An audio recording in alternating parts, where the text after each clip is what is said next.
সেই কাঠামো দিয়ে কিন্তু পুরো প্যান্ডেলটা তৈরি করা হয়েছে কলকাতা, সেটাই কিন্তু তোমরা এখানে দেখতে পাবে। যেইগুলোকে এখানে ধরে রাখা হয়েছে, এছাড়াও ট্রাম, বাস, অটো সব কিছু কিন্তু এখানে রাখা হয়েছে। মায়ের মুখটা দেখো। চতুর্থ প্যান্ডেল আইরিতলা সার্বজনীন, আইরিতলা সার্বজনীন। তো এখন যদি দেখি তোমার বাজে 1:35।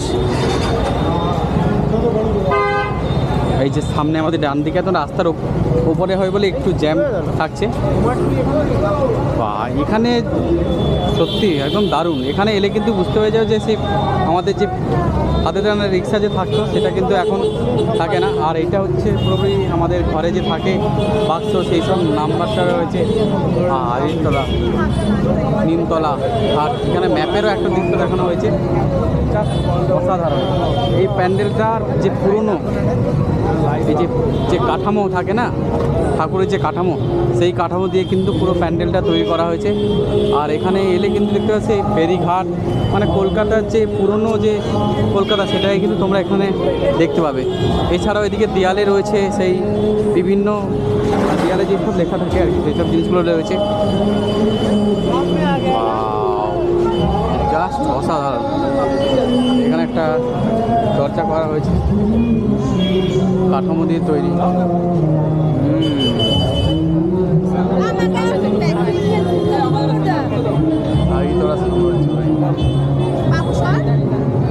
সুন্দরভাবে কাজ করেছে, যে কাঠামো দিয়ে একটা প্যান্ডেল তৈরি করে দিয়েছে। হ্যাঁ, অনবদ্য।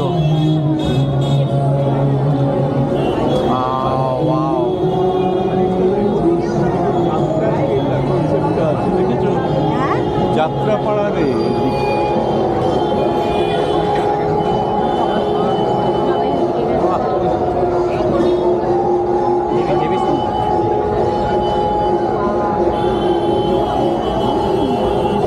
পুরো কলকাতাকে এখানে পুরো তুলে ধরা হয়েছে। যাত্রাপালা যেইগুলোকে এখানে ধরে রাখা হয়েছে, এছাড়াও ট্রাম, বাস, অটো সব কিছু কিন্তু এখানে রাখা হয়েছে।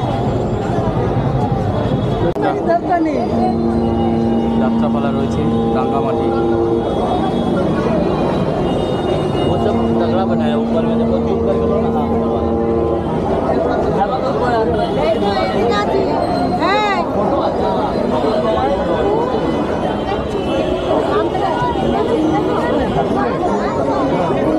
বাহ, প্রতিমাও কিন্তু খুব সুন্দর।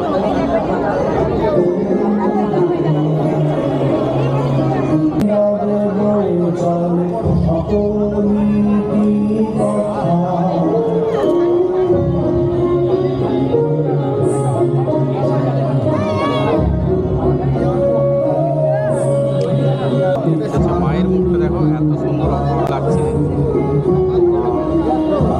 এছাড়াও সামনেও কিন্তু পুরো ঘরটায় কিন্তু রং করা হয়েছে। দেখো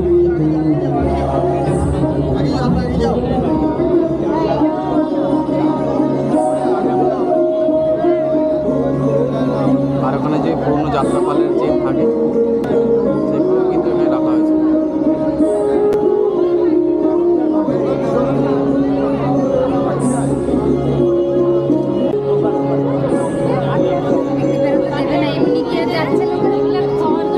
হ্যাঁ, এগুলো ঘরগুলোকে দেখো পুরোপুরি একদম ডিজাইন করে দিয়েছি।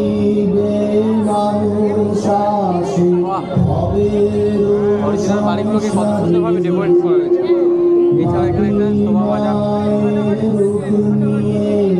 একটা প্ল্যাটফর্ম টাইপের মতো তৈরি করা হয়েছে এখানে।